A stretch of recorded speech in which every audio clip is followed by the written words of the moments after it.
Love you all. তো চলুন আজকে ভিডিওটি শুরু করা যাক। আমি এসব কিছু করবো না। এত কথা না বাড়িয়ে আমার সাথে সামনে চলো। শোরুম থেকে একটা টি শার্ট কিনে নিয়ে পরবো, আর এই শার্ট ধোয়ার দায়িত্ব তোমার। জলদি চলো। রাস্তায় এভাবে দাঁড়াতে নিজেকে জোকার মনে হচ্ছে। মাইশা আর কিছু না বলে মুখ কালো করে ফেলল। আনানের দিকে তাকিয়ে দেখে বদমাইশ ছেলেটা খিলখিল করে হাসছে। মাইশা চোখ রাঙিয়ে বলল, তোরে আমি দেখে নিব। বাইরে বহমান ফুরফুরে হাওয়া।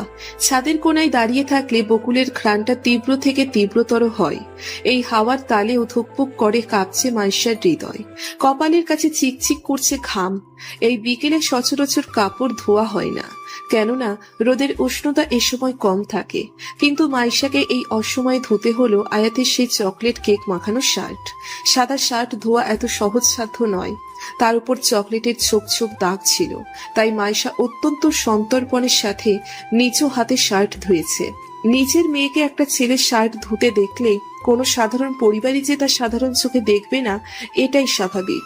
তাই এই পড়ন্ত বিকেলে গুটি গুটি পায়ে ছাদে শার্ট মেলতে এলো মাইশা। শার্টটি গরম পানি দিয়ে ভালো মতো ধুলেও আয়াতের গায়ের তীব্র বডি স্প্রের ঘ্রাণটা মাইশার নাকে ভেসে আসছে। বিকেলের আমেজে আকাশ কমলা রং ধারণ করেছে। পশ্চিমা দিকটা বেশ সুন্দর। মাইশা একটি লম্বা শ্বাস নিয়ে যেই না নিচে নামতে যাবে, তখনই সিঁড়ির সামনে আম্মুকে দেখে থমকে যায়। ভয়ে বুকটা দুরু দুরু করছে। কথায় আছে না, চোরের মন পুলিশ পুলিশ। এখন মাইশার ঠিক অমনই মনে হচ্ছে। আমতা আমতা করে বলল, আম্মু তুমি? তুই আবার কবে থেকে তোতলাতে শুরু করলি? আম্মুর কড়া কণ্ঠ শুনে কয়েকবার শুকনো ঢোক গিলে ফেললো মাইশা। হাতের মধ্যে এখনো বালতিটা আছে। শারমিন বেগম মাইশার হাতে বালতি আর পিছনে সাদা শার্ট মেলা অবস্থায় দেখে কপাল কুঁচকে ফেলেন।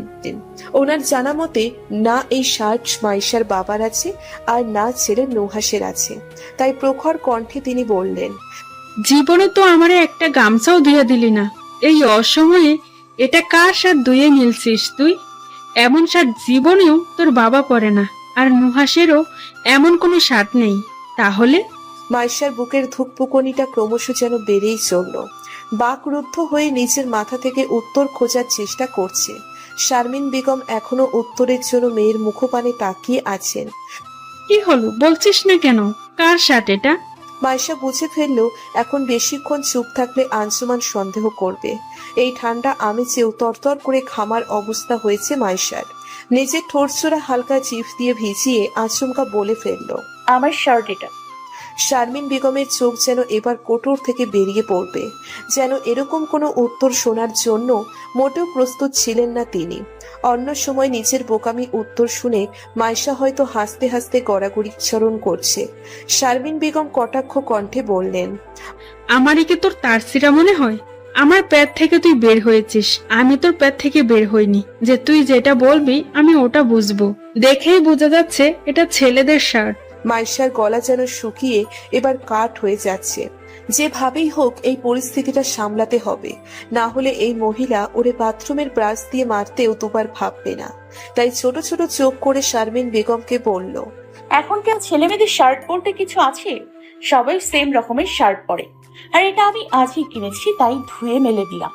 মাইশার উত্তর শুনে শারমিন বেগম প্রসন্ন হলেন।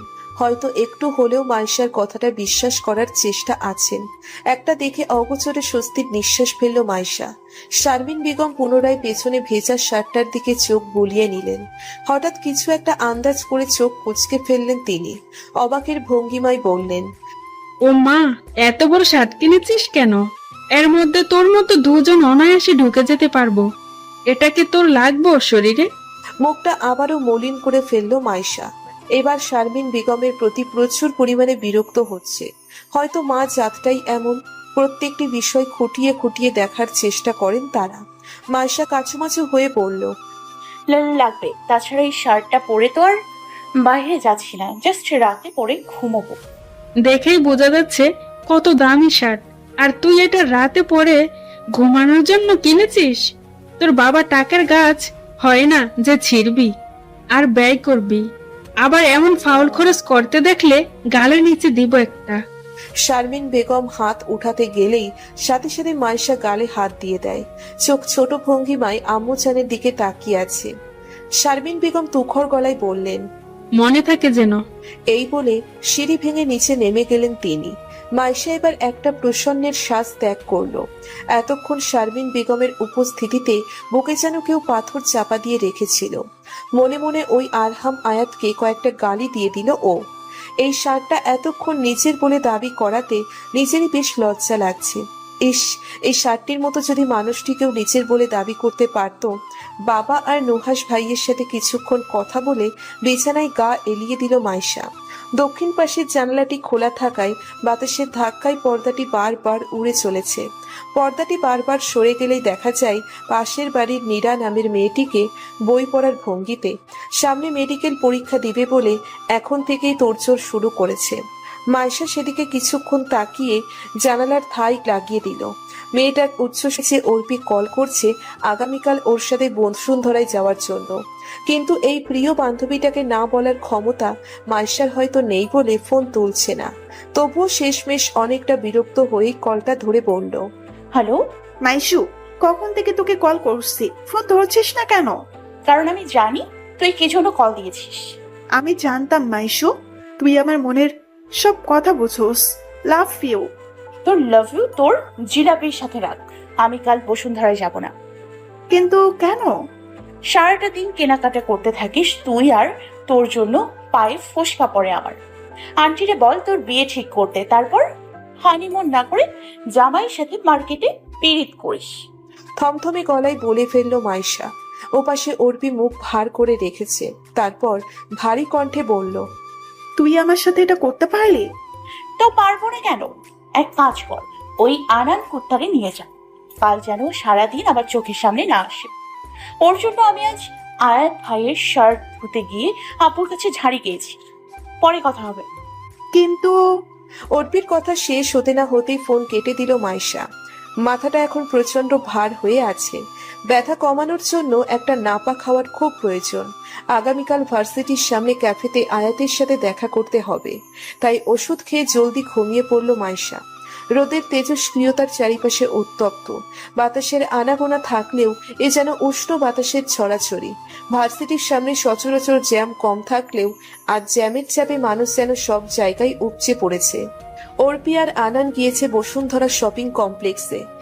পৃথা আর সামাদের নিব্বানিব্বি জুটি যে কই ঘুরে বেড়াচ্ছে তা মাইশার অজানা। ক্যাফেতে এসির হাওয়ায় মাইশার স্ট্রবেরি শেকে স্ট্র দাঁড়িয়ে চলছে আনমনে। অপেক্ষা করছে গতকালকে সাদা শার্ট পরিহিতা সেই মোহনীয় ছেলেটার জন্য। অল্প ব্যবধানেই অপেক্ষার অবসান ঘটে মাইশার। আয়াত প্রবেশ করছে। আয়াত ঢুকতেই মাইশার স্বাভাবিক হয়ে বসে। মাইশার পরনে বেগুনি রঙের কুর্তি আর গ্রে জিন্স। গলায় জিন্সের সাথে ম্যাচ করে একটা স্কার্ফ পেঁচিয়ে নিয়েছে। বাম হাতে চিকন ব্ল্যাক বেল্টের একটা ঘড়ি। উজ্জ্বল শ্যামবর্ণের এই মেয়েটাকে দেখতে অপসরী না থাকলেও সুন্দর লাগছে। আয়াত মাইশাকে দেখে মুচকি হেসে সেদিকে এগিয়ে গেল। নীল শার্টটি ঘামের জন্য শরীরের সাথে একটু লেপ্টে আছে। আজকের তাপমাত্রা হঠাৎ করে এতটাই বেড়ে গিয়েছে যে সবারই একই অবস্থা। আয়াত মাইশার বিপরীত পাশে সিটে হেলান দিয়ে বসে পড়ল। শার্টের কলার ধরে গায়ের আঁটোসাঁটো অবস্থাকে একটু ঢিল করে নিল। রোদের তাপে গাল মুখ লাল হয়ে আছে। কপালের কাছে জমে আছে মৃদু ঘাম। মাইশা কিছুক্ষণ মোহনীয় চোখে সেদিকে তাকিয়েছিল। তৎক্ষণাৎ ওর ধ্যান ভাঙে আয়াতের কণ্ঠে, কেমন আছো মিস? আলহামদুলিল্লাহ। আপনি? দেখে কি মনে হয় বাইরে যে গরম, তান্দুরি চিকেন হয়ে ক্যাফেতে ঢুকেছি। ঠোঁটে বিদ্রুপ হাসি ফুটে উঠল মাইশার। রোদের উত্তাপে মুখমণ্ডল লাল হয়ে যাওয়াতে দেখতে তন্দুরি চিকেনই মনে হচ্ছে। মাইশার স্ট্রবেরি শেক একটু খেয়ে বলে উঠল, তো কোথা থেকে এলেন? বাংলা মোটর থেকে রেডিও স্টেশনে গিয়েছিলাম। আপনার শো সন্ধ্যা থেকে না? আমি তো আর শো করতে যাইনি, কিছু কাজ ছিল। মাইশা মলিন গলায় বলল। ও, মাইশা এবার একটি ব্যাগ এগিয়ে দিল আয়াতের কাছে। তারপর বলল, আপনার শাস্তি সম্পন্ন করেছি, দেখে নিন। আয়াত হেসে দিল মাইশার কথা শুনে। হাসলে ছেলেটার চোখগুলো কেমন যেন ছোট ছোট হয়ে যায়। দেখতে সুন্দর লাগে। আয়াত ঠোঁট চোরা হালকা নাড়িয়ে বলল, থ্যাংক ইউ। তো কোনো ঝামেলা হয়নি? হয়নি মানে কত বড় ঝামেলায় পড়েছি জানেন? আমার আব্বু দেখে ফেলেছে। কি বলেছো তুমি? আয়াত অবাক কণ্ঠে বলল। চোখ ছোট ছোট করে বলে ফেলল মাইশা। আয়াত উদ্ভ্রান্তের মতো ওর দিকে তাকিয়ে থাকলো কিছুক্ষণ। পরবর্তীতে হাসি দমাতে না পেরে হো হো করে হেসে ফেলল সে। সব ভ্রু কুচকিয়ে ফেললো আয়াতের এহেন কাণ্ডে। সিরিয়াসলি আমার শার্টটিকে তুমি নিজের বলেছো? সাইজ দেখেছো শার্টের? এটা আমারই অনেক বড় হয়। গতকাল গরম ছিল বিধায় ঢিলে ঢালা শার্ট পরে এসেছিলাম, আর তুমি বলেছো এটা তোমার। আমি আর তুমি অনায়াসেই এই শার্টটায় ঢুকে যেতে পারবো। অপ্রস্তুত হয়ে পড়ল মাইশা আয়াতের শেষ কথা শুনে। নিজেকে হঠাৎ আয়াতের সাথে কল্পনা করতেই মুখে অদ্ভুত রং ধারণ করেছে। তবে আয়াত স্বাভাবিক, বরঞ্চ মাইশার অপ্রস্তুত দৃশ্যপট দেখে অগোচরে মুচকি হাসল সে। মাইশা মিহি কণ্ঠে বলল, তো আমি কি করতাম? আম্মু যদি সত্যটা জানতো তবে আমায় এত মারতো যে আপনি আর আমি মিলে গুনে শেষ করতে পারবো না। আয়াত আবারও সশব্দে হেসে ওঠে। আয়াতের এই সুন্দর হাসিটার মায়ায় মাইশা পড়তে চাচ্ছে না, বিধায় বিরক্তিকর ভঙ্গি নিয়ে আয়াতের মুখপানে তাকালো। আয়াত এবার হাসি থামিয়ে টেবিলে একটু ঝুঁকে মাইশার মুখের কাছে নিজের মুখ নিয়ে নেয়। মাইশা তখন যেন মিহিয়ে গেল। হঠাৎ আয়াতের কাছে আসাটাতে কোনো প্রতিক্রিয়া করতে পারল না মাইশা। আয়াত এবার বলল, যেহেতু আর মায়ের খাওনি তাই আর গুনতে হবে না, তাই নেক্সট টাইম যা করবে বুঝে শুনে করবে। মনে করো না যে তুমি আমায় কি কি উপাধি দিয়েছিলে, তা ভুলে গিয়েছি। এখন থেকে তোমায় এত জ্বালাবো যে কল্পনায়ও এই আরহাম আয়াতের অস্তিত্ব খুঁজবে। তাছাড়া এখন থেকে আমাদের তো প্রতিদিনই দেখা হচ্ছে। Good bye. এই বলে আয়াত চলে গেল নিঃশব্দে। মাইশা এখনো একই জায়গায় বসে থাকলো। আয়াতের কথাগুলো বুঝে উঠতে সময় নিতে হলো ওর। এই ছেলে কি আর জানে যে আয়াতের বিরক্ত করার আগেই মাইশা একে নিয়ে কল্পনা করা শুরু করেছে? কল্পনাতেও খুলেই বেশ অদ্ভুত চরিত্রের মানুষ। পুরো শরীরটাই যেন সৌন্দর্য, মোহনীয়তা আর রহস্যে ঘেরা। দৃষ্টি নামিয়ে নিচের ঠোঁটটি দিয়ে গভীরভাবে চেপে ধরল মাইশা। বুকের ধুকপুকানি ক্রমশ যেন বেড়েই চলছে। আর পারবে নাইবা কেন? নিজের কল্পনার পুরুষকে হুট করে যদি কেউ নিজের ক্লাসে দেখে ফেলে, সেক্ষেত্রে এমন হওয়াটা অস্বাভাবিক কিছু নয়। আনান, অর্পি, সামাদ, পৃথা সবাই ক্লাসে বসে শফিক স্যারের পাশে দাঁড়ানো শাওন আর আরহাম আয়াতের দিকে ফ্যালফ্যাল করে তাকিয়ে আছে। এমনকি বাকি স্টুডেন্টরাও। এমন নজর কাড়া একজন ছেলেকে হুট করে ক্লাসরুমে দেখে তোলপাড় শুরু হবে, এটাও স্বাভাবিক। যদি সে পাবলিক ফিগার হয় তবে তো আর কথাই নেই। শফিক স্যার একটু কাশি দিলেন, তারপর সবার উদ্দেশ্যে বললেন, অ্যাটেনশন প্লিজ। আজ জরুরি কিছু কথা নিয়ে আপনাদের সামনে হাজির হয়েছে স্টুডেন্টস। আমাদের সাথে যে দুইজন দাঁড়িয়ে আছে তাদেরকে আপনারা চিনেন? সবাই জোর গলায় উত্তর দিল। শফিক স্যার বললেন, তবুও অনেকে না চিনে থাকলে ওদের পরিচয় দিয়ে দিই। আরহাম আয়াত এবং শাওন চৌধুরী দুজনেই জাহাঙ্গীরনগর বিশ্ববিদ্যালয়ে ইংরেজি বিভাগে পড়াশোনা করছে। কিছুদিন পরেই মাস্টার্সের এক্সাম দিবে। তবে আরহাম আয়াতের আরো একটা পরিচয় আছে। গত বছর অল অ্যাবাউট ট্রাভেল নামের একটা লন্ডনের বিখ্যাত ম্যাগাজিনে ও ট্রাভেল সম্পর্কিত ভিডিও নিয়ে তথ্য প্রকাশ করা হয়েছে। সেই সুবাদে এখন ঢাকার বিখ্যাত রেডিও প্রতিষ্ঠানে আরজে হিসাবে কর্মরত, আর ও সকল কাজের ব্যাকগ্রাউন্ড হেল্পার হলো শাওন। ভিডিও এডিট থেকে শুরু করে ও ট্রাভেল পার্টনার হিসেবে কম জনপ্রিয় নয়। শাওনের দিকে তাকিয়ে বললাম, ঠিক বললাম তো? শাওন মুচকি হেসে জবাব দিল। মাইশা কিছুটা শঙ্কা নিয়ে ওদের দিকে তাকালো। অনুভূতি, আবেগ, পরিস্থিতি সব বললেন। আগামী সপ্তাহে জাহাঙ্গীরনগর বিশ্ববিদ্যালয়ে একটি ফেস্টের আয়োজন করা হবে, আর আমাদের নিমন্ত্রণ করা হয়েছে সেই অনুষ্ঠানে। তাই সেখানের অনুষ্ঠান পরিচালনার জন্য প্রত্যেক ডিপার্টমেন্ট থেকে একজন স্বেচ্ছাসেবীকে নেওয়া হবে। তোমরা কেউ কি ইচ্ছুক? পুরো ক্লাস নীরব। এর মধ্যে একজন ছেলে বলল, কিন্তু স্যার, আমাদের গাইড কে করবে? প্রত্যেক ডিপার্টমেন্টেই জাহাঙ্গীরনগর ভার্সিটির দুজন সিনিয়র স্টুডেন্টকে তত্ত্বাবধানে দেয়া হবে। তোমাদের ডিপার্টমেন্টেও তেমনি ওরা দুজন গাইডে থাকবে। অবাকের রেশটি আরো বিস্তৃতভাবে দেখা গেল মাইশার চোখে মুখে। স্যারের কথাগুলো যেন কোনো ক্রমেই মেনে নিতে পারছে না। আয়াতের সাথে এভাবে মিরাক্কেলের মতো বারবার দেখা হয়ে যাওয়াটা যেন মাথার ওপর দিয়ে যাচ্ছে মাইশার। স্যার আবারও বললেন, তোমাদের মধ্যে উপস্থাপনা ভালো কে করতে পারো? স্যার এই প্রশ্ন করার সাথে সাথে জুটি বেঁধে সবাই বলে ফেলল মাইশার নাম। কেননা ভার্সিটির প্রথম বছর থেকে এই পর্যন্ত অত্যন্ত নিপুণতার সাথে এই দায়িত্ব বেশ ভালো মতো পালন করেছে ও। কিন্তু আজ মাইশা যেন আয়াতের মুখোমুখি এসে বোকা বনে গিয়েছে। নিজের নাম সবার মুখে এভাবে নূপুরের মতো বেঁচে ওঠাতে অস্বস্তি নিয়ে তাকালো সবার দিকে। এক পলক আয়াতের দিকেও চোখ বুলিয়ে নিল, কিন্তু আয়াত নির্বিকার, ঠোঁট দুটো চেপে এমন ভাবে দাঁড়িয়ে আছে যেন এই সময় মাইশার দিকে মোহনীয় দৃষ্টিতে তাকালে বড়সড় কোনো রাষ্ট্রদ্রোহী হয়ে যাবে। শফিক স্যার মাইশার উদ্দেশ্যে বলল, আপনি অবশ্যই যুক্ত হবেন মিস মাইশা, আপনার উপস্থাপনার দক্ষতা ভালো। মাইশা আমতা আমতা করে বলল, কিন্তু স্যার আমি ইচ্ছুক না।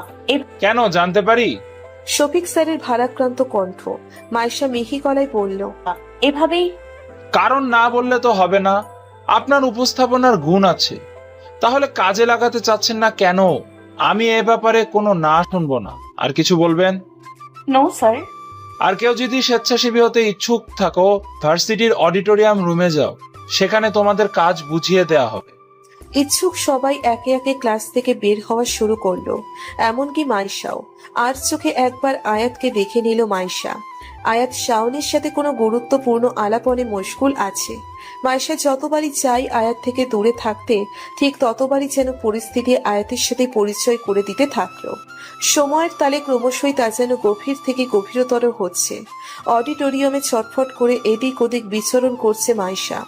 উদ্দেশ্য শাওন আর আয়াতের সাথে দুদণ্ড কথা বলা।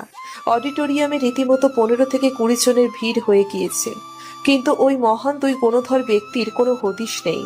সেই যে টিচার্স রুমে ঢুকেছে, স্যান্ডউইচ খেতে খেতে একবার মাইশার দিকে তাকাচ্ছে, তো একবার ওর দৃষ্টি অনুসরণ করে অডিটোরিয়ামের দরজার দিকে তাকাচ্ছে। মেয়েটাকে একটা অস্থির হয়ে দেখে এবার আনান বলে ফেলল, কি হয়েছে তোর? এভাবে শুয়োপোকার মতো ছটফট করতেছিস কেন? লুচ্চার বদনাটার জন্য। বিড়বিড়িয়ে বলে ফেলল মাইশা। আনান অপ্রস্তুত হয়ে বলল, কি বললি? না মানে আয়াত ভাইয়ের জন্য ওয়েট করছিলাম। কেন আবারও চট দিবি নাকি? আনানের কথায় বিরক্ত হলো মাইশা। এই শালা হারামিটা সব সময় মাইশার মুডটা নষ্ট করার জন্যই উঠে পড়ে থাকে। প্রসন্ন গলায় বলল, না রে, আমি উপস্থাপনা করব না, এটা বলার জন্য। ওদের কথার মাঝেই কাগজপত্র নিয়ে ছুটে চলে এলো আয়াত আর শাওন। সবাই তো রীতিমতো হা করে তাকিয়ে আছে সেদিকে। আয়াতের ফর্মাল গেট আপটা এক কথায় মারাত্মক, তাই বলে শাওনকেও কম সুন্দর দেখাচ্ছে না। যদিও শাওনের তুলনায় আয়াতের গায়ের রং কিছুটা চাপা, তবুও দুজনের সৌন্দর্য রীতিমতো যেন প্রতিযোগিতায় ছুটে চলছে। মাইশা বেয়াক্কেলের মতো সেই দৃশ্যে ডুবে যেতে মগ্ন। কোন রকম নিচের মাথাটা ঘুরিয়ে নিয়ে আশেপাশে তাকিয়ে দেখলো সব মেয়েই যে যার জায়গায় হ্যাং মেরে দাঁড়িয়ে আছে। অক্ষিকোটর থেকে চোখখানি মাইয়া গুলার চোখ তো একটু পর পয়রা যাইবো এমনি পেতনির মতো তাকিয়ে থাকলে। এগুলো সব মর্গে বিক্রি করে দিতে হইব। চেয়ারে পায়ের উপরে পা তুলে বসলো। এক পলক সবার দিকে চোখ বুলিয়ে বলল, একে একে সবাই লাইনে দাঁড়াও, তোমাদের কাজ বুঝিয়ে দেওয়া হবে। আয়াত এমন ভাবে কথাটি বলল যেন মাইশা যে এতক্ষণ ক্যাবলার মতো ওর দিকে তাকিয়ে ছিল সেদিকে ওর কোনো নজর নেই। ছেলেটার অ্যাটিটিউড দেখে মাইশার মাথা চক্কর দিয়ে উঠল।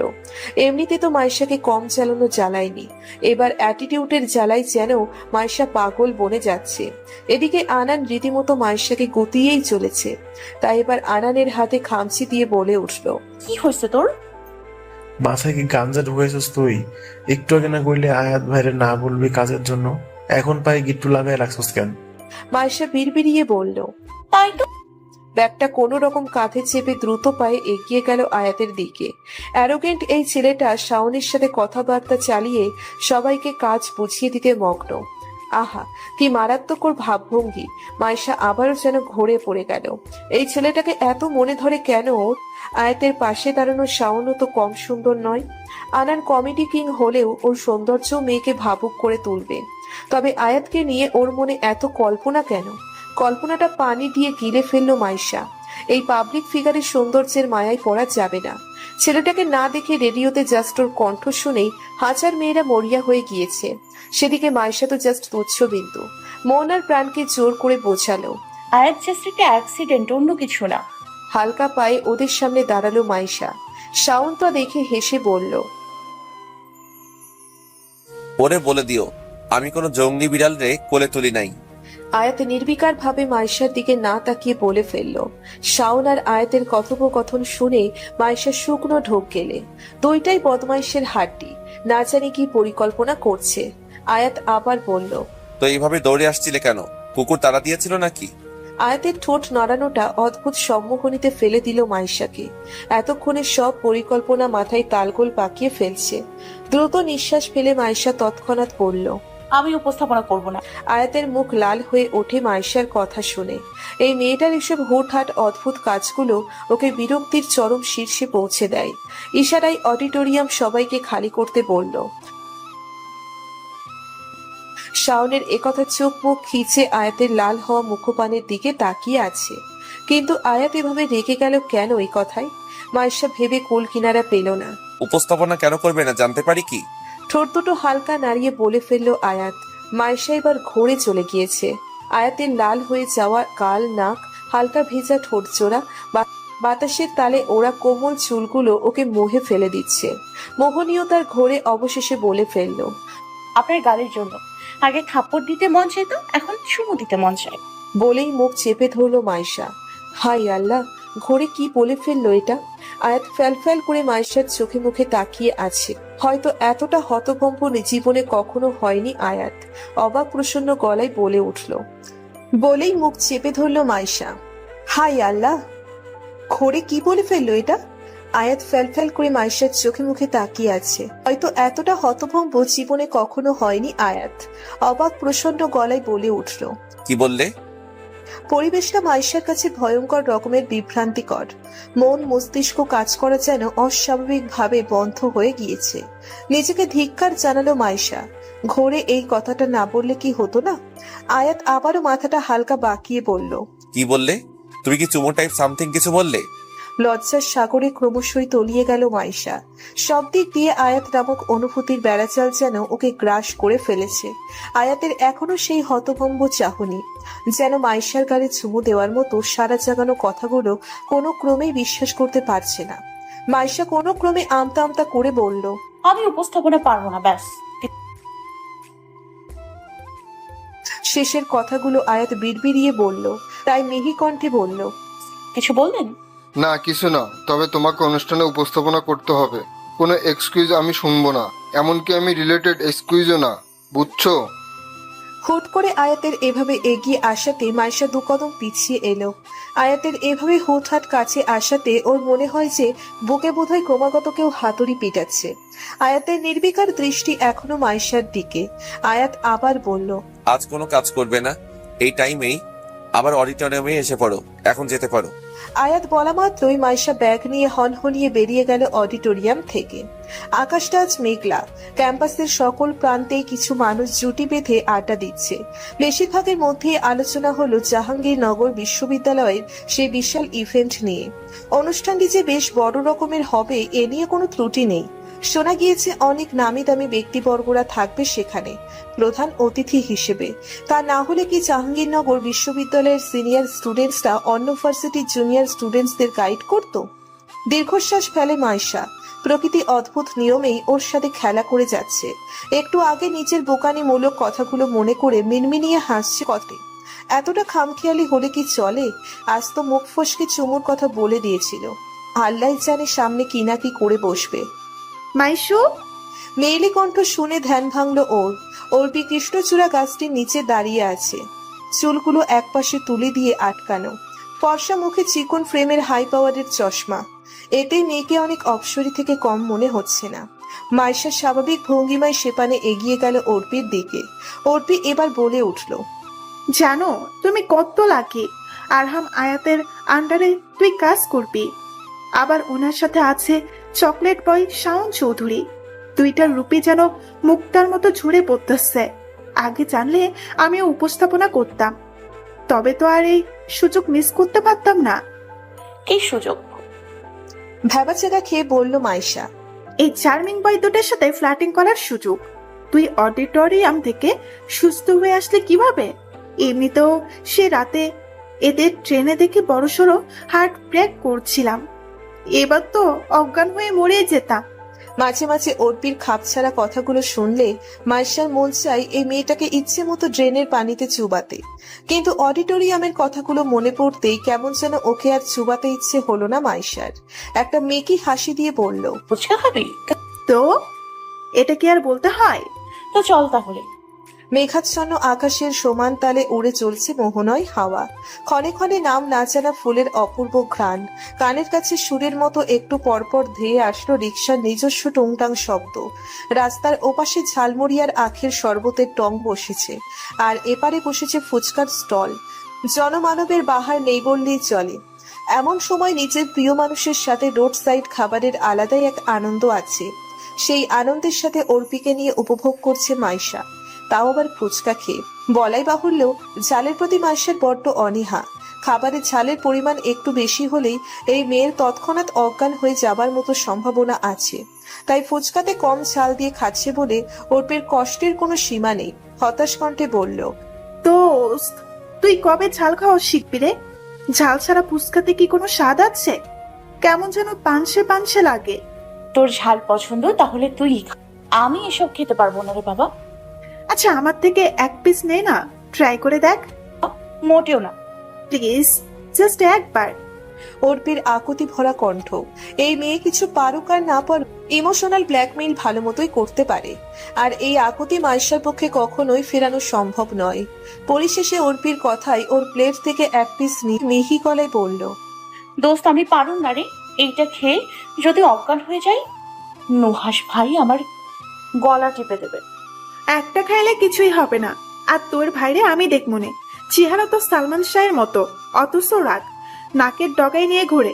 চোখ ছোট ছোট করে ফেললো মাইশা। বন্ধু মহলে নুহাসের রাগ নিয়ে কম কথা শুনতে হয়নি। একবার অর্পি নুহাসকে প্রপোজ করেছিল বলেই নুহাস অর্পির গাল ফাটিয়ে দেয় চর দিয়ে, সাথে আনানেরও। কারণ আনানি অর্পিকে এই ডেয়ার দিয়েছিল। তখন থেকেই মাইশার বড় ভাই নুহাস যেন ওদের চিরশত্রু। কিন্তু নিজের ভাইয়ের নামে খারাপ কথা শুনলে কারই না খারাপ লাগে। মাইশা এর ব্যতিক্রম কিছু নয়। ঠোঁট উল্টে তাই বলে ফেললো, আচ্ছা খাচ্ছি তো, কিন্তু ভাইরে কিছু বলিস না। এইবার আইসো লাইনে, জানো নাও, টুপ করে খেয়ে নাও। মাইশা এবার চোখ বন্ধ করে নিল। খাওয়ার আগে বলল, বিসমিল্লাহ। ফুচকাটা মুখে নেওয়ার 4 সেকেন্ডের মধ্যেই মরিচের গুঁড়া নিজের কাজ শুরু করে দিয়েছে। কান থেকে ক্রমাগত যেন গরম ধোঁয়া বের হলো মাইশার।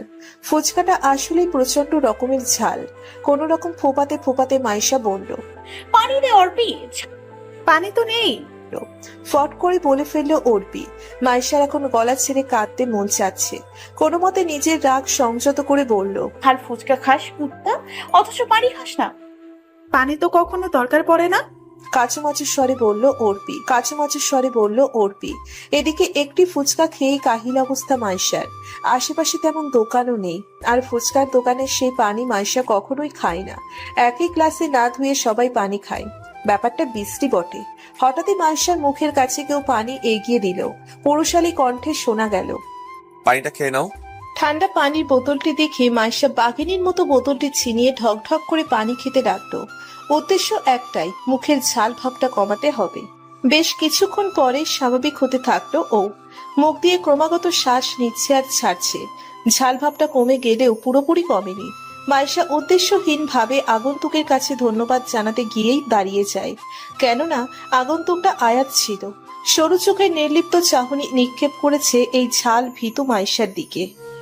একটা বলল, চাল যখন খেতে পারো না তবে খেতে গিয়েছিলে কেন? একটু খেয়ে হাওমাও কাউ কাউ অবস্থা। হাউমাউ কাউ করে অবস্থা নামে বাংলা অভিধানে আদেও কোনো শব্দ রয়েছে কিনা মাইশার অজানা।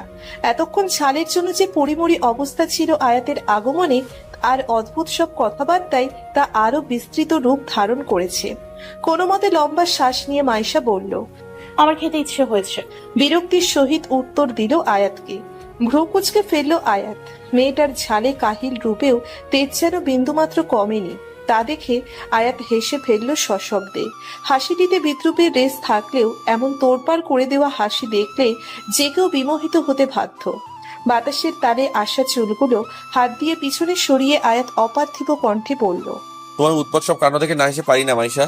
আমাদের দেখার সূচনা থেকে এই পর্যন্ত তুমি যেসব কাণ্ড ঘটিয়েছ তার নাইবা বললাম, কিন্তু এখন ঝাল খেতে না পেরেও ঝাল খেয়েছ। কারণটা আমি একটু আন্দাজ করতে পেরেছি। হকচকিয়ে যায় মাইশা। ঠোঁট দুটো অদ্ভুত ভাবে তিরতির করে কাঁপছে। অর্পি এখন এই ত্রিসীমানায় নেই, কারণ আয়াত ইশারায় চলে যেতে বলেছে ওকে। মাইশা মিনমিনিয়ে আয়াতকে বলল, কি আন্দাজ করতে পেরেছেন? আয়াত ঠোঁট কামড়ে কোনো মতে হাসি দমিয়ে সিরিয়াস হওয়ার ভাব নিল, তবে ঠোঁটের কোলে এখনো সেই বিস্মিত হাসি ঝুলে রয়েছে। ফুচকাওয়ালাকে নিজের মানিব্যাগ থেকে টাকা দিয়ে মাইশার সন্নিকটে এগিয়ে এলো আয়াত, কিন্তু মাইশার পা জোড়া আবদ্ধ রাস্তার কনক্রিটের ঢালে। আয়াত এবার মাইশার কানের কাছে ফিসফিসিয়ে বলল, আমার গালে চুমু দিতে পারছো না বলে সেই দুঃখ দূর করার জন্য এখানে অর্পির সাথে ফুচকা খেতে এসেছো, ঠিক বললাম তো? তবে আমার মনে হয় তোমার হাতের চর খাওয়ার চেয়ে তোমার চুমুটাই আমার গালের জন্য পারফেক্ট। বিস্ফোরিত নয়নে মাইশা এবার তাকালো আয়াতের দিকে। আয়াত ততক্ষণে মাইশার কানের কাছ থেকে ঠোঁট সরিয়ে একটা চোখ টিপ দিয়ে দিল। ভরকে যায় মাইশা, মন মস্তিষ্ক স্নায়ু সর্বত্রই যেন চলছে অনুভূতির জোয়ার। এগুলো কি তবে আয়াতের লাগামহীন কথার জন্য? তবে তো একদিন এই কথার স্রোতে তলিয়ে যেতে হবে মাইশাকে। ইস, কি নির্লজ্জ এই আয়াত! সাধে কি আপনার কি আর লুচ্ছা বদনা বলি? কি আবল তাবল বলছেন এসব? আমি বললে দোষ আর তুমি ভাবলে দোষ না। আয়াতের সব প্রতিবোধ চাহনি মিহিয়ে গেল মাইশা। এই ছেলের সাথে কথায় পেরে ওঠা অতটাও সহজ নয় যতটা মাইশা আনান, সামাদ, পৃথা বা অর্পির সাথে পারে। মাইশা আর কোনো প্রত্যুত্তর না দিয়ে পানির বোতলটি আয়াতের হাতে রাখলো, মিনমিনিয়ে বলে উঠল, এই নিন আপনার পানির বোতল, আর ধন্যবাদ। আমি বাসায় চলে যাব, দেরি হয়ে যাচ্ছে। এই ভর দুপুরে রিক্সা কোথায় পাবে তুমি? সেটা আপনার না দেখলেও চলবে, আমি গেলাম। কোন রকম ভাবনার জালে উত্তর দিয়ে বড় বড় পা ফেলে চলে গেল মাইশা। এই আয়াতের সামনে আর এক সেকেন্ড দাঁড়ানো মানেই লজ্জার ছায়াছবিতে হারিয়ে যাওয়া। আয়াত হেসে ফেললো আনমনে, এক হাত দিয়ে চুলগুলো আবারও পিছনে ঠেলে দিয়ে বলে উঠল, পাগল একটা। মেঘাচ্ছন্ন আকাশে তুমুল গতিতে ছুটে চলেছে ছাই রঙের কুণ্ডুলি পাকানো মেঘের স্তর। সূর্যের তেজস্ক্রিয় রশ্মি ছুটে নিয়ে যেন মামার বাড়িতে চলে গিয়েছে। প্রকৃতিতে শীতল শীতল ভাব থাকলেও মাইশার কাছে মনে হচ্ছে ভ্যাপসা গরম। এত সুন্দর আবহাওয়ার মাঝেও রাস্তায় কোনো রিক্সা না পাওয়াতে স্পষ্ট মুখশ্রীতে দেখা গিয়েছে বিরক্তির রেশ। ভর দুপুরে রিক্সা না পাওয়ার মতো বিরক্তির জিনিস যে অন্য কিছু হতে পারে না, সেটা হয়তো সামান্য কিছু মানুষই অনুভব করতে পারে। অবশেষে উপায় অন্তর না পেয়ে হাঁটাই শুরু করলো মেয়েটা। পায়ে সাদা স্নিকার্স পরার কারণে হাঁটতে তেমন অসুবিধে না হলেও কতক্ষণই বা এভাবে হাঁটা যায়। রাস্তার ধারে দেবদারু গাছগুলো অন্যান্য সুন্দর লাগছে, কিন্তু মাইশা সেদিকে ভ্রুক্ষেপ না করে বার কয়েক রাস্তায় চোখ বুলিয়ে নিল। না, রিক্সার কোনো অস্তিত্ব নেই। এখন একটাই উপায় আছে, মেইন রোডে গিয়ে বাস ধরতে হবে, নয়তো নুহাস ভাইয়ের অফিস থেকে গাড়ি নিয়ে যেতে হবে। কিন্তু বাসের ভিড়ভাট্টা ধাক্কাধাক্কি বরাবরই এড়িয়ে দিতে চাই মাইশা, কেননা বাসের ভিড়ে ভদ্র মানুষরূপী কিছু জঘন্য কাপুরুষ থাকে, যারা চলন্ত বাসেও কোনো নারীর শরীর স্পর্শের সুযোগ ছাড়ে না। তাই মাইশা সিদ্ধান্ত নিল যে নুহাস ভাইয়ের অফিসে যাওয়াটাই বোধহয় ভালো হবে। নুহাস যাওয়ার জন্য উদ্যত হতেই আচমকা পা জোড়া থেমে গেল। মাইশা! নাম উচ্চারণকৃত কারো পুরুষালী কণ্ঠ শুনে ঘাড় বাঁকিয়ে পিছনে তাকালো মাইশা। রাস্তার কোণে বাইকে আয়াতকে বসা অবস্থায় দেখতে পেয়ে একটু অবাক হয়ে যায়। মনে মনে একটা জিনিসই তালগোল পাকাচ্ছে, এই ছেলে কি কোনোভাবে ওকে অনুসরণ করছে না তো? না, চেহারা দেখে তো মাইশার অমন মনে হয় না। তবে এর চমৎকার পার্সোনালিটির প্রেমে পড়ে হাজারো মেয়ে যে ওনার পিছু নিয়েছে, এই মেয়ে মাইশার মনে অন্তর্দ্বন্দ্বের যেন কমতি নেই। এতক্ষণে বাইক থামিয়ে মাইশার দিকে মনোনিবেশ করেছে আয়াত। এই ঠান্ডা পরিবেশেও মেয়েটার কপালে ঘামের কণা আছে। চুলগুলো কাটা দিয়ে আটকানো থাকলেও অবাধ্য চুলগুলো কপালের দুপাশে সুন্দরভাবে গুছিয়ে নিয়েছে মাইশা। আয়াত চাপা গলায় বলল, রিক্সা পাওনি এখনো? না। মাইশার স্বাভাবিক কণ্ঠ। আয়াত মাইশার দিক থেকে নজর সরিয়ে বাইক স্টার্ট করলো পুনরায়। নির্লিপ্ত কণ্ঠে বলে উঠল, ভর দুপুরে এখানে একা না থাকাটাই ভালো, আশেপাশে মানুষজন কম। আমি তো ভেবেছিলাম তুমি রিক্সা নিয়ে এতক্ষণে চলে গিয়েছো, কিন্তু আমারই বোঝা উচিত ছিল যে এই অসময়ে এই রাস্তায় রিক্সা পাওয়ার টাফ ব্যাপার। আমার বাইকে ওঠো, আমি পৌঁছে দিচ্ছি তোমাকে। আয়াতের একসাথে এতগুলো বলা কথা মাইশা যেন কোনো ক্রমেই হজম করতে পারল না। নীরবে নিভৃতে তাই একই স্থানে ঠাই হয়ে দাঁড়িয়ে থাকলো। আয়াত ওকে স্থিরভাবে দাঁড়ানো অবস্থায় দেখে ভ্রু কুঁচকে ফেলে, বিরক্তির স্বরে বলল, এভাবে দাঁড়িয়ে আছো কেন? বাইকে বসতে বলেছি, বিয়ের পিড়িতে বসতে বলিনি যে শ্বশুর বাড়ি নিয়ে যাব। ডাফার কোথাকার, জলদি উঠো, আমার কাজ আছে। আয়াতের তিক্ত কথাগুলো মাইশা কোনো ক্রমে হজম করে বাইকে উঠে বসলো। এক মুহূর্তে বলতে ইচ্ছে করেছিল যে, আপনার কাজ থাকলে আমার বাসায় দিয়ে আসতে বললো কে? কিন্তু মাইশা কিছুই বলে না। এখন বাড়িতে যাওয়াটাই মুখ্য বিষয়। আয়াত আবার বলল, যদি বাইকে থেকে ফটাস করে পড়ে যাওয়ার ইচ্ছা না থাকে তবে আমার কাঁধ ধরো, আর খবরদার ঘেঁষাঘেঁষি করবে না, একেবারে বাইক থেকে ফেলে দিব কিন্তু। আমার তো আর কাজ নেই যে আপনার সাথে ঘেঁষাঘেঁষি করতে যাবো, যত সব। আমার গালে চুমু দেওয়ার মতো ভয়ঙ্কর পরিকল্পনা করে থাকলে এইটাও তোমার কাছে বড় কিছু না। মিহিয়ে গেল মাইশা। এই ছেলে যে সব সময় এই কথা বলে ওকে জ্বালিয়ে মারবে সেটা বুঝতে যেন আর দেরি হলো না মাইশার। মুখ ফুলিয়ে তাই আয়াতের কাঁধ আলতোভাবে ধরলো। ফুরফুরে বাতাসটা এখন দমকা বাতাসের রূপ নিয়েছে। সেই বাতাসের আনাগোনায় সাবধানে বাইক ছুটিয়ে চলল আয়াত উত্তরার 2 নম্বর সেক্টরের উদ্দেশ্যে। এতক্ষণের মেঘাচ্ছন্ন আকাশটি হয়তো এটাই বলছিল যে বৃষ্টি হবে। তুমুল ধারায় এক ঝাঁক জল গড়িয়ে পড়বে মেঘ, বৃষ্টির সুভাষটি ভেসে আসছে আয়াতের নাকে। বাইকের ব্যাক মিরর দিয়ে এক পলক অবলোকন করে নিল মাইশাকে। মেয়েটা মুখ ভার করে বসে আছে। এক চিলতে পাগলাটে হাসি ফুটল আয়াতের ওষ্ঠদয়ে। মেয়েটার মুখ ভার অবস্থাটা সাহিত্যের পাতার রমণীদের মতো সুন্দর। কিছুক্ষণ পার হওয়ার পর দুজনেই বেশ ভালো মতো বুঝতে পারল ভালো ঝোড়ো হাওয়া বইছে। বৃষ্টির পূর্ব মুহূর্ত পর্যন্ত এটি হয়তো থামবে না। আয়াত মাথাটা হালকা পিছনে ঘুরিয়ে মাইশাকে বলল, চোখ বন্ধ করে রাখো মাইশা, ধুলো ঢুকবে। ঠিক আছে। প্রত্যুত্তরে মাইশার স্বাভাবিক কণ্ঠস্বর থাকলেও ঝোড়ো হাওয়ার ন্যায় এলোমেলো ভাবে ছুটে চলছে ওর উদাসীন মন। ভিজে জবজবে শরীর নিয়েই আয়াত আর মাইশা এসে পড়ল উত্তরায়। এখনো তুমুল গতিতে বৃষ্টি চলছে। এই সময় চাইলে দুজনেই পারত কোনো একটি জায়গায় বৃষ্টি থামার জন্য অপেক্ষা করতে, কিন্তু কেউ চায়নি সেটা। আয়াত হয়তো বৃষ্টি উপভোগের তাড়নায়, আর মাইশা যতটা সম্ভব আয়াতের সাথে কম সময় কাটানোর ভাবনায়। মাইশার অবাধ্য মন এমনিতেও আয়াত নামের প্রতি দুর্বল, তাইও চাই না এই দুর্বলতার সীমাটি অতিক্রম করতে। মাইশা মিহি কণ্ঠে বলল, এখানে থামিয়ে দিন। মাইশার ভেজা কণ্ঠ শুনে ব্রেক কষল আয়াত। মাইশা ততক্ষণে বাইক থেমে নেমে গিয়েছে। ভিজে দুজনেরই জবথুবু অবস্থা। আয়াতের আজকাল বিরক্ত লাগে এমন ভাবে আবহাওয়া পরিবর্তনে। আয়াত সংকীর্ণ কণ্ঠে বলল, এখানে থামতে বললে কেন? এই গলিতেই আমার বাসা, তাই এখন আমি যেতে পারবো। গতবারও তোমার বাসার সামনে গাড়ি থামাওনি, কিন্তু কেন হয় যে আমি হুট করে এসে পড়বো কিনা? ব্যাপারটি তা না, তবে আপনি একজন ছেলে। বাড়ির সামনে একজন ছেলের বাইক থেকে নামতে দেখলে লোকে অন্য কিছু ভাবে। আর কি? দম নিল মাইশা। আয়াতের চোখে চোখ রেখে বলল, আর আমি চাই না যে আপনাকে আমার সাথে এভাবে দেখে মানুষ অন্য কিছু বলুক। আমার পরিবারের সম্মান আমি নষ্ট করতে চাইবো না, আর আপনার এতদিনের করা ইমেজও আঙ্গুল তুলতে দেবো না। আয়াত কিছু না বলে আলতো হাসলো শুধু। বৃষ্টির পানিগুলো ওর চুল থেকে চুইয়ে চুইয়ে মুখশ্রীতে ছড়িয়ে পড়ছে। মাইশা এক পলক ওর মুখে চোখ বুলিয়ে চলে যাওয়ার জন্য উদ্যত হতেই আয়াত বলল, আমার সম্মানের জন্য তোমার চিন্তা কেন, জানতে পারি কি? মাইশা এবার চুপ। ওর জামা পুরো মন মস্তিষ্কের উত্তর খুঁজে পেল না। বাইক থেকে নেমে আয়াত সব প্রতিভ চাহনি নিয়ে এগিয়ে এলো মাইশার দিকে।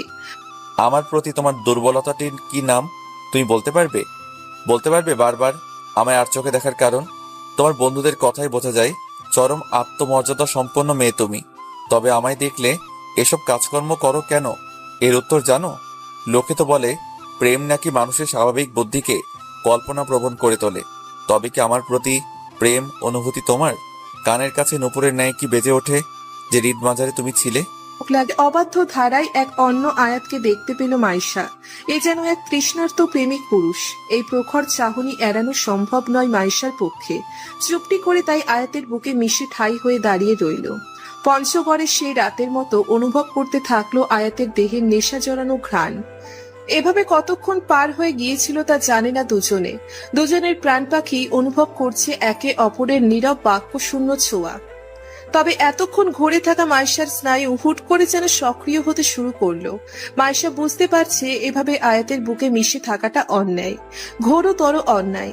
এভাবে একজন পরপুরুষের সান্নিধ্যে থাকাটা ওর পরিবার শিক্ষা দেয়, আর না কখনো এই আরহাম আয়াতের সাথে ওর সম্পর্কের কোনো সমাপ্তি থাকবে।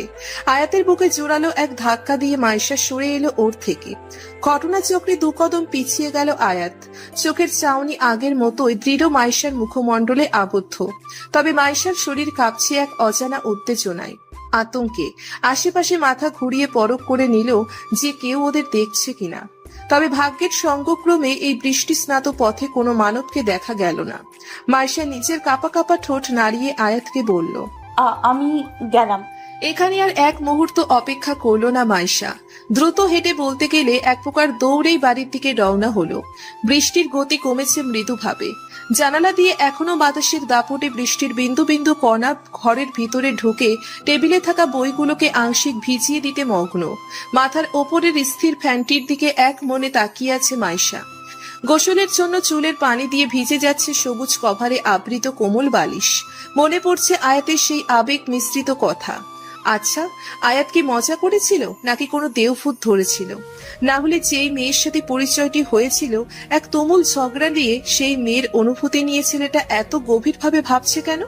এমনিতেও কিছুক্ষণ আগে আম্মুর কড়া ধমক খেয়েছে বৃষ্টিতে এভাবে ভিজে আসার কারণে। তাই রুম থেকেও বের হওয়া যাচ্ছে না আয়াতের ঘোর লাগা কথোপকথন ভোলার জন্য। হঠাৎ দরজা খোলার আওয়াজে ধ্যান ভাঙল ওর। নুহাস ভাইয়া দাঁড়িয়ে আছে। মাইশা উঠে বসে একটা মলিন হাসির সহিত বলল, ভাইয়া আসো। নুহাস সরাসরি অফিস থেকে জামা কাপড় না পাল্টে মাইশার ঘরে এসেছে, তাই চেহারা খানিকটা দুর্বল। এই দুর্বল মুখশ্রীতেও এক প্রকার স্নিগ্ধতা আছে। গলার টাইটি হালকা ঢিল দিয়ে ঘরে প্রবেশ করতে করতে বলল, কিরে মাইশা, আম্মু বললো তুই নাকি বৃষ্টিতে ভিজে এসেছিস, কেন বলতো? এমনিতেই 2 দিন ঠান্ডা পানি খেলে তোর মাথা ধরে যায়, তবে এই অবেলায় বৃষ্টিতে ভিজতে গেলি কেন? আসলে ভাইয়া রাস্তায় রিক্সা না পাওয়ার জন্য। না পাওয়ার জন্য মানে? তুই কি অত দূর থেকে হেঁটে হেঁটে এসেছিস? তা কেন আসবো, আমি তো বাইকে। এতটুকু বলেই মুখে হাত দিল মাইশা। সর্বনাশ হয়ে গিয়েছে। মুখ ফসকে কেন যে বাইকের কথাটা বের করলো। নুহাসের ভ্রু কুঁচকে এলো মাইশার কথা শুনে। অবাক স্বরে বলল, বাইকে মানে? তুই বাইকে এসেছিস কার সাথে? এবার কি বলবে মাইশা? এমনিতেও ভার্সিটিতে এত ছেলে বন্ধু আছে, বিধায় আম্মুর কটূক্তির কোনো শেষ নেই। আর এবার আয়াতের নাম বললে পঞ্চগড়ের সেই দেখা থেকে শুরু করে সব বলতে হবে। আনানের সাথে। ঠোঁট দুটো চেপে মাইশার কথায় বিরক্তির ভঙ্গি প্রকাশ করেছে। বিক্ষোভ সুরে বলল, ওই আনান শয়তানটার সাথে এসেছিস? বাপরে বাপ, জীবনে অনেক আনান দেখেছি, কিন্তু ওর মতো পকেটে শয়তান জীবনেও দেখিনি। কেমন বন্ধু তোর? বৃষ্টি পড়ছিল, এক জায়গায় বাইক থামিয়ে ক্যাফেতে বা দোকানে তোর সাথে একটু ঢুকে গেলেই পারতো, কিন্তু ওই মহাশয় পুচকে মাথায় তো এই বুদ্ধি কখনোই ঢুকবে না, সাথে তোর মাথাটাও খেয়েছে। কাছুমাছু করে মাইশা বসে থাকলো মাইশা। নুহাস এদিকে রাগে ফোঁস করছে, তাই কেনই বা করবে না? আনান যে পুরোই একটা খাপছাড়া স্বভাবের, এটা সবাই জানে। এর আগে আনান অর্পিকে দিয়ে নুহাসকে প্রপোজ করিয়েছিল, বিধায় অর্পি আর আনানকে কি ঠাটিয়েই না চর মারল নুহাস। এরপর থেকেই সবাই নুহাসের সামনে ভয়ে দাঁড়াতেই চায় না। নিরাপত্তা কাটিয়ে নুহাস বলল, ওই হারামখোরটারে কল দে। শুকনো ঢোক গিলল মাইশা, ভয়ার্ত কণ্ঠে বলল, কেন? আমি কল দিতে বলছি না, কল দে। নুহাসের কথায় স্পষ্ট তেজের আভাস। মাইশার মুখ শুকিয়ে যাচ্ছে। যদি ভাইয়া আনানকে বাইকের কথা বলল, আনান না করে তবে? আর ভাবতে পারল না মাইশা। মনে মনে আয়তুল কুরসি পড়তে পড়তে আনানকে কল দিল। নুহাস বলল, স্পিকার অন কর। করছি। 2-3 বার রিং হওয়ার পর কল রিসিভ করলো আনান। ঘুমো ঘুমো কণ্ঠে বলে ফেললো, এই অসময়ে কল দিলি কেন মাইশা? কি সুন্দর স্বপ্ন দেখতেছিলাম, বউ বৃষ্টি বাদলা দিনে আমার খিচুড়ি খাওয়ায়। নুহাস বলছি। হুড়মুড়িয়ে খাট থেকে উঠে বসলো আনান। কে? নুহাস। নুহাসের কণ্ঠ পেয়ে আরো যেন মুখ কালো হয়ে গিয়েছে। আনান বলে উঠল, আসসালামু আলাইকুম ভাই, কোনো দরকারি কল দিয়েছেন? আপনার সিম থেকে আমার নাম্বারে মিস কল দিলেই তো পারতেন, আমি ছুটে চলে আসতাম। তোমারে দিয়ে কাজ যেদিন করাবো সেদিন বুঝে নিবা যে এই দুনিয়ার সব ভালো কাজের মানুষ মরে গিয়েছে। এবার আসল কথায় আসি, কবে ঠিক হবে তুমি? আনান অপর পাশে বোকার মতো হেসে পড়ল। আমি ঠিক হব মানে? আমি তো সবসময় ঠিক আছি, বলতে গেলে পয়দা থেকেই ঠিক। তাই তো আন্টিরা আমায়। আনানের প্যাচাল শুনে বিরক্ত হয়ে গেল নুহাস। আনানকে থামিয়ে বলল, আমার চড় খাওয়ার ইচ্ছে জেগেছে? না তো, তা জাগবে কেন? মলিন সুরে গালে হাত দিয়ে আনান কথাটি বলল।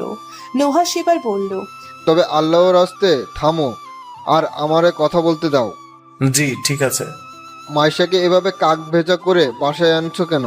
মাইশার বুক এবার দুরু দুরু করতে থাকলো, না জানি আনান কি উত্তর দিবে। এদিকে আনানও প্রশ্নবিদ্ধ হয়ে আছে, যেন নুহাসের কথার আগা মাতা কিছুই বোঝে না। আনান একটা বোকা সুলভ হাসি দিয়ে বলল, বুঝলাম না নুহাস ভাই, আপনার আদরের বোনকে আমি কেন কাক ভেজা করে বাসায় দিয়ে আসবো?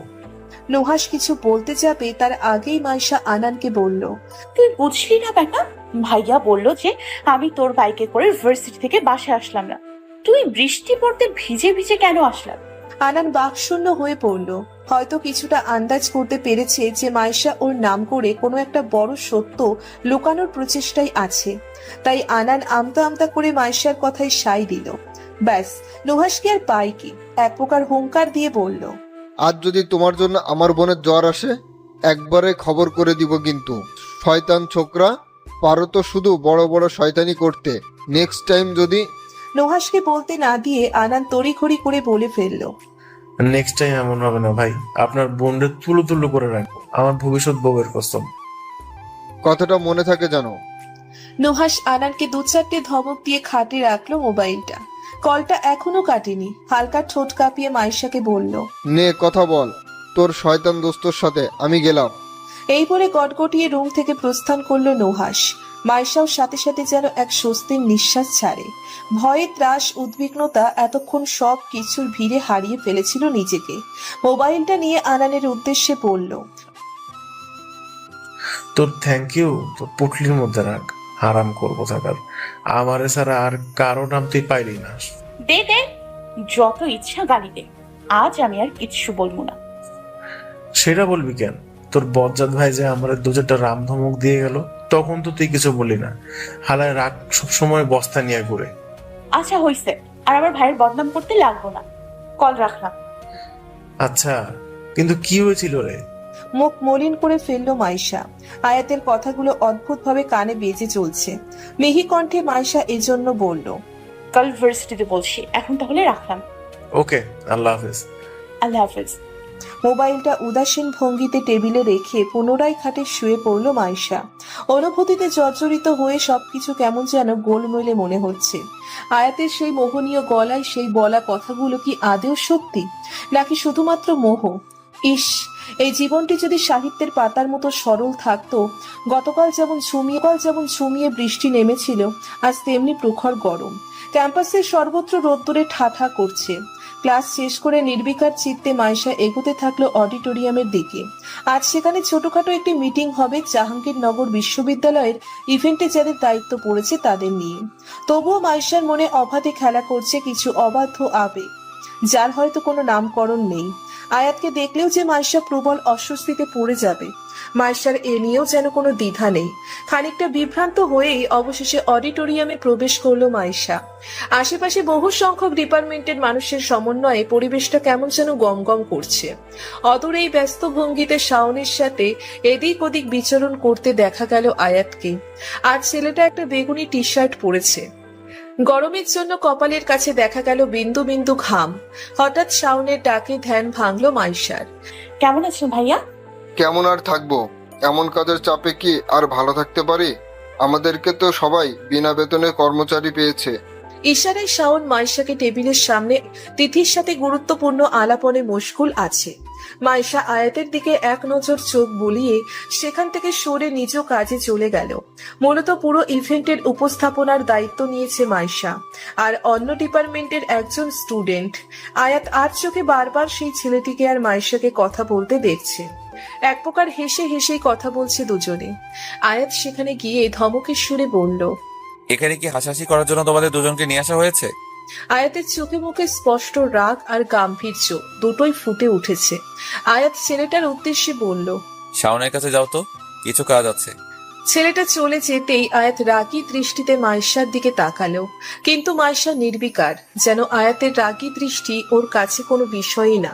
আয়াত দাঁতে দাঁত চেপে বলল, এত হাসি পাচ্ছিল ওই ছেলেটার কথা শুনে, তো কি বলেছে আমিও একটু শুনি। আপনি শুনবেন কেন? এটা আমার আর ছেলেটার পার্সোনাল ম্যাটার। আয়াতের এবার যেন রাগের সীমা অতিক্রম হয়ে যাচ্ছে। এতটা ইগনোরেন্স কখনোই কোনো মেয়ের থেকে আয়াত পায়নি, যতটা না এই বজ্জাত মেয়েটা ওকে জ্বালিয়েছে। গতকাল হুট করে ওকে ধাক্কা দিয়ে চলে যাওয়াতে মনে যে এই রাগটাই না পুষে রেখেছিল, যেন এখন আগ্নেয়গিরির মতো উপচে পড়ছে সবার দৃষ্টি উপেক্ষা করে। আয়াত মাইশার এক হাত চেপে অডিটোরিয়ামের একেবারে জনশূন্য কোণায় নিয়ে আসলো। মাইশা ঘটনাচক্রে খানিকটা স্তব্ধ হয়ে গিয়েছে। মাইশার কাছাকাছি এসে একটা বাঁকা হাসি হাসলো আয়াত। মনে চলছে হয়তো কোনো শয়তানি পরিকল্পনা। মাইশার কানের কাছে হালকা ঝুঁকে এলো আয়াত। মাইশা চাইলেও পেছাতে পারল না, কারণ পিছনে দেওয়ালের সাথে মিশে আছে। আয়াত এবার মাইশার কানের লতিতে ঠোঁট ছুঁইয়ে মিনমিনিয়ে বলল, তুমি জিনিসটা না একেবারে অন্যরকম। হুট করে রাগ, দুঃখ, হাসি, তামাশা সব পাগল করে দেয় আমাকে। তো তোমার হাসিটা অন্যদের কেন্দ্র করে কেন হবে? তোমার পার্সোনাল ম্যাটার জাস্ট আমি, মাইশা পাখি, অন্য কেউ না। কানের লতিতে আয়াতের ঠোঁটের স্পর্শ পেয়ে খানিকটা কেঁপে উঠল মাইশা। অনুভূতি শূন্য যেন সব দিক দিয়ে ওকে গ্রাস করে ফেলেছে। শ্বাস আবছা ভাবে মাইশার কাঁধের এক অংশ স্পর্শ করে চলল। পাথরের ন্যায় দাঁড়িয়ে আয়াতের সেই ভুবন ভুলানো কথাগুলো মাইশার স্মৃতিচারণ করে চলছে। এতটা মধুময় কেন আয়াতের প্রতিটা কথা? মাইশাকে এতটা হতভম্বতে দেখে তীর্যক হেসে ওর কাছ থেকে সরে আসলো আয়াত। চোখের প্রগাঢ় চাহনি স্থির করে রেখেছে মাইশার বিচলিত মুখমণ্ডলের দিকে। মাইশা কিছু বলতে যাবে, তখনই আয়াত বলে ফেলল, আর যেন কাজে ফাঁকি না দিয়ে হাসাহাসি করতে না দেখি তোমাকে। যদি আমার কথা অমান্য করো তোমারই লস। আফটার অল আরহাম আয়াত মানুষটাকে এখনো তুমি চিনো না বেব। এই বলে আয়াত গটগটিয়ে এখান থেকে প্রস্থান করলো। মাইশা এখনো নিজের মধ্যে নেই। এই ছেলেটার কথাবার্তায় এক জিনিস প্রকাশ করছে, আর ভাবভঙ্গিমায় প্রকাশ করছে অন্য কিছু। 2-3 বার লম্বা নিঃশ্বাস ফেলে মাইশাও এখান থেকে চলে গেল অডিটোরিয়ামের স্টেজের দিকে। অদূরেই আনান, সামাদ, পৃথা আর অর্পিকে বসে থাকতে দেখা গেল। মূলত 4 জন কোনো একটি বিষয় নিয়ে টানা হেঁচড়া করছে। এ দৃশ্য দেখে ভ্রু কুঁচকে এলো মাইশার। 3-4 কদম এগিয়ে বিস্ময়ের স্বরে ওদেরকে প্রশ্ন করল, কি টানা হেঁচড়া করছিস তোরা? সামাদ হাহাকার সুরে বলল, মাইশা, এই আনান আর অর্পিরে কিছু বল। হারামি 2টা ক্রেডিট কার্ড নিয়ে গেছে। এই ক্রেডিট কার্ডটা আমার না তোর? তোর মরা বউয়ের ক্রেডিট কার্ড হলেও আজ এইটা দিয়ে আমি ওর বিয়ার পিঠা জম্পের শপিং করব। মাইশু, এই সামাইদার কথা বাদ দে তো, তুইও শপিং করবি নি বল? এভাবে অন্য একজনের ক্রেডিট কার্ড দিয়ে শপিং করা ঠিক হবে না রে। এটা তো আমাদের না। আরে না, সামাইদা মিথ্যা বলতাছে। মিয়া যেই গিফটটা আমরা খরচ করুম দেখা এমন কইতাছে। মাইশার ওদের এমন টানা হ্যাচড়ামি দেখে বিরক্ত না হয়ে আর পারল না। মলিন সুরে বলল, তোরা তোদের কাজ কর, আমি আমার কাজে গেলাম। এই বলে মাইশার স্টেজের এক কোণে স্ক্রিপ্ট লিখতে বসে গেল। কিন্তু এত হই হুল্লোড়ের মাঝে স্ক্রিপ্ট লেখা এতটাও সহজ নয়। শাওন এদিকে কয়েকজনকে লাইটিং এর ইনস্ট্রাকশন দিচ্ছে, আর আয়াত সবার কাজ বুঝিয়ে দিতে ব্যস্ত। আরো কিছু সিনিয়র স্টুডেন্টস আছে যারা আয়াত শাওনের মতোই সমান তালে কাজ করে চলছে। মাইশা সেদিকে এক পলক চোখ বুলিয়ে কানে ইয়ারফোন গুজে গান শুনতে শুনতে লেখার জন্য ব্রতী হলো, যাতে বাইরের কোনো ডিস্ট্রাকশন না আসতে পারে। এদিকে আয়াত ক্লান্ত।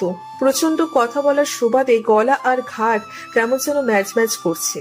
কিন্তু এত কিছুর পরেও একটি ধীমায় একবার এদিক সেদিক তাকালো, কিন্তু মাইশাকে কোথাও দেখতে পেল না। বেশ কয়েকজনকে মাইশাকে ডাকতেও পাঠালো, কিন্তু সবাই কাজের ব্যস্ততার জন্য আয়াতের কাজটি করে দিতে পারলো না। কপালে বিরক্তির ভাঁজ পড়ল আয়াতের। এই উড়নচণ্ডী মেয়েটার অহিত কর্মকাণ্ড ধাপে ধাপে আয়াতকে যেন বিরক্তির চরম সীমানায় পৌঁছে দিয়েছে। শাওন তা দেখে বলল, কি হলো, এভাবে ফায়ার হয়ে আসিস কেন? আমরা কাজ করে কুল পাইতেছি না, আর ওই জঙ্গলি বিড়ালটা লাপাত্তা হয়ে আছে। গলার ভলিউম বাড়িয়ে একটা ডাক দে তো। 3 বার দিয়েছি, আবার সাউন্ড বাড়ালো। লোকে তো আমারে আগেকার সালমান শাহের মুভির মতো প্রেমিক পুরুষ বলে দাবি করবে। শুধু পার্থক্য থাকবে একটাই, মুভিতে ওইটা রোমান্স আর বাস্তবে তা গণধোলাই। হো হো করে হেসে উঠল শাওন।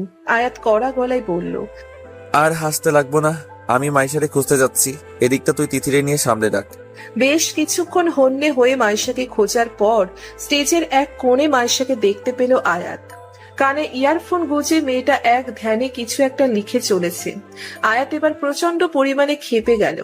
তড়িৎ গতিতে মাইশার কাছে গিয়ে এক টানে ইয়ারফোন খুলে নিজের পকেটে ঢোকাতেই বড় বড় চোখ করে মাইশা তাকালো আয়াতের দিকে। আয়াতের নজরে স্পষ্ট ক্রোধ ভাবটা ফুটে উঠেছে। মাইশা বিক্ষুব্ধ সুরে বলল, এই কেমন ধরনের অসভ্যতা? আমার ইয়ারফোন এভাবে খুলে নিন কেন? আয়াতের কথাই পরোয়া না করে বলল, আমি যে এতক্ষণ কাউয়ার মতো তোমায় ডাকছিলাম, সেই হদিস কি তোমার আছে? না তো। তা থাকবে কিভাবে? কানে তো বাঁশ ঢুকিয়ে রেখেছিলে। বাস বললেন কেন? এর দাম জানেন? গুনে গুনে 2500 টাকা। গুলিস্তান থেকে নিয়েও দাম পড়ে। I don't care about it's price. তোমাকে কখন থেকে ডেকে চলেছি এর খবর রাখো। সব কাজ শেষ, জাস্ট তোমার স্ক্রিপ্ট দেখাটাই বাকি। আর তুমি আরামসে গান শুনছো আর লিখছো। আল্লাহ জানে এইসব বোকার নাগরিক কই থেকে আমার মাথায় টপকে পড়ে। চুপসে গেল মাইশা। আয়াতের ধমক খেয়ে আনমনে হাত কচলিয়ে যাচ্ছে। আয়াত আবার বলল, এখন কি আমার সাথে যাবে নাকি পালকি করে নিয়ে যেতে হবে? চোখ মুখ ছোট ছোট করে মাইশা বলল, কেউ কি বলবে এই ছেলেটা গতকাল বৃষ্টি বাদলের দিনে কতগুলো প্রেমের কথা শুনিয়েছিল, আর আজ তো পুরোই রূপ পাল্টে নিয়েছে ছেলেটা। আয়াতের পিছে পিছে মাইশা স্টেজ থেকে নেমে সেই জায়গাটিতে গেল যেখানে আয়াত সব কাজকর্ম করেছিল। একটা চেয়ার নিয়ে মাইশার মুখোমুখি বসলো আয়াত। মাইশা তখনও কাগজগুলো নিয়ে দাঁড়িয়ে আছে।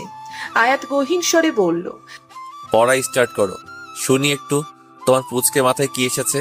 আয়াতের কথায় মাইশার শরীর জ্বলে যাচ্ছে।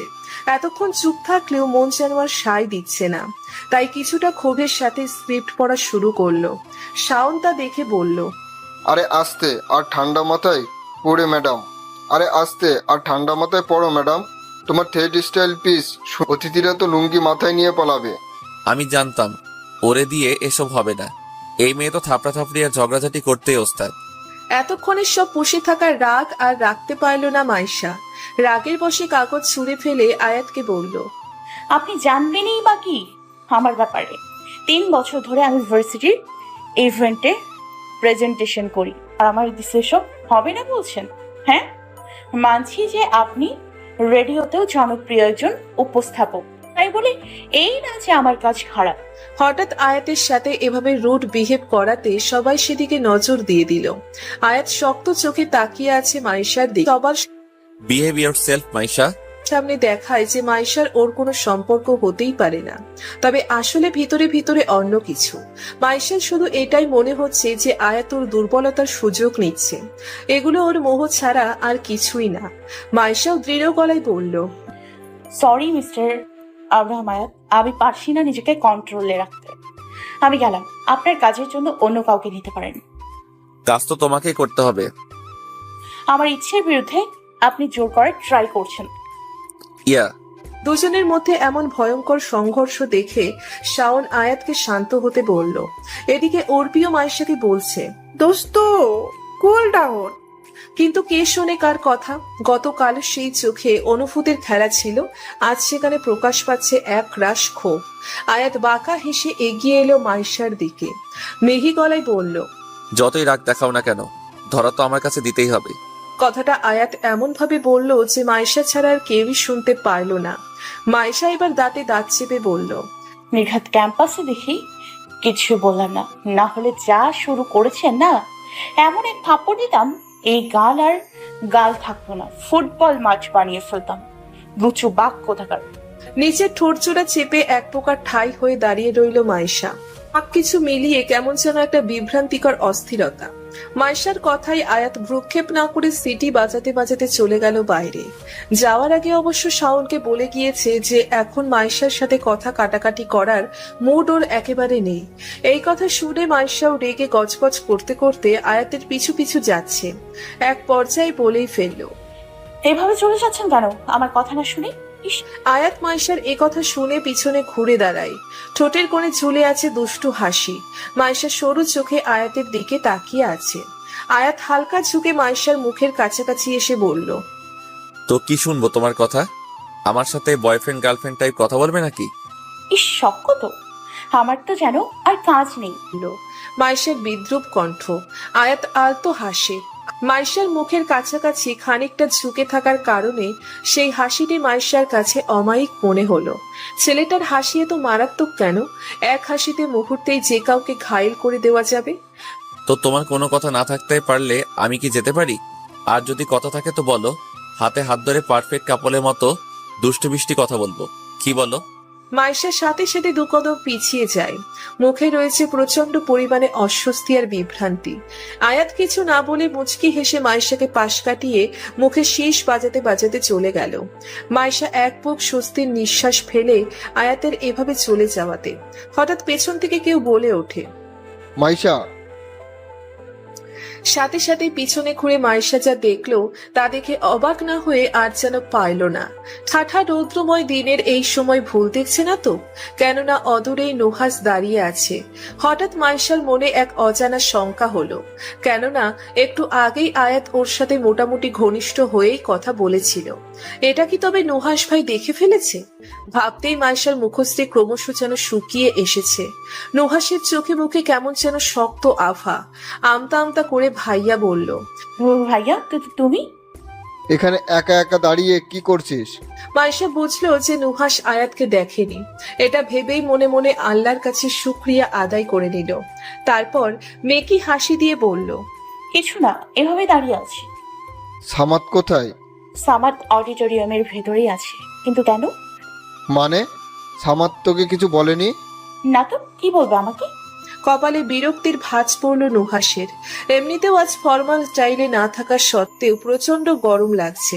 আবার সামাদ মাইশাকে কিছুই বলেনি দেখে বিরক্তিটা আরো যেন চরম সীমায় চলে গিয়েছে। চুলগুলো কপালের এক পাশে গুছাতে গুছাতে বলল, আনানের সাথে থাকতে থাকতে সবগুলো দায়িত্বহীন হয়ে যাচ্ছে। নুহাসের কথা শেষ হতে না হতেই এক এক করে আনান, সামাদ, অর্পি, পৃথা সবগুলো অডিটোরিয়াম থেকে বেরিয়ে ওদের কাছে দাঁড়ালো। সামাদকে দেখেই নুহাস বলল, তোমায় না বলেছিলাম ক্রেডিট কার্ডটা মাইশার কাছে দিয়েছো? নুহাসের বিক্ষোভ কণ্ঠ। সামাদের আত্মা যেন শুকিয়ে গিয়েছে এমন কণ্ঠ শুনে। কিন্তু আজ ভয় পেলে চলবে না। এই আগ্নেয় কিরিটা দিয়ে আনানকে পেদানি দেওয়ার মতো ভয়ঙ্কর বাসনা জেগেছে ওর মনে। তাই কণ্ঠস্বর স্বাভাবিক রাখার চেষ্টা করে বলল, না ভাইয়া, আমি দিতে চেয়েছিলাম, তবে আনান বলল ক্রেডিট কার্ডটি ও নিজের কাছে রাখবে, তারপর জম্পে শপিং করবে। এটাই তো বলেছিলি, তাই না আনান? সামাদের কথা শুনে আনানের প্রাণ পাখি ফুরুত করে যেন উড়ে গেল। সামাদকে ফিসফিস করে বলল, শালা আমরাই কস নাই কেন যে এই কার্ডটাই নুহাস ব্যাটার? আমি তো বলতেই চাইছিলাম, তুই কি শুনলি? মুখে শয়তানি হাসি চেপে সামাদ বলল।